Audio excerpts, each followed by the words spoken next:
Xudo xohlasa nasib 2 yildan keyin menga bunday muomala qila olmaysizlar. Men yo'l qo'ymayman bunday muomala qilishlarga.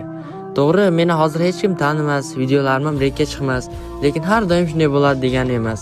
Mayli hozir 100 ta prosmotr bo'lar, keyin 200 taga chiqadi. Lekin birovlarga o'xshab yig'lab video qo'yib, kimdirlarning videosini chopib ko'tarilgandan ko'ra yaxshi. Men aybim o'z o'yinimni ko'rsatib, o'z kuchim bilan ko'tarilmoqchi bo'lganim.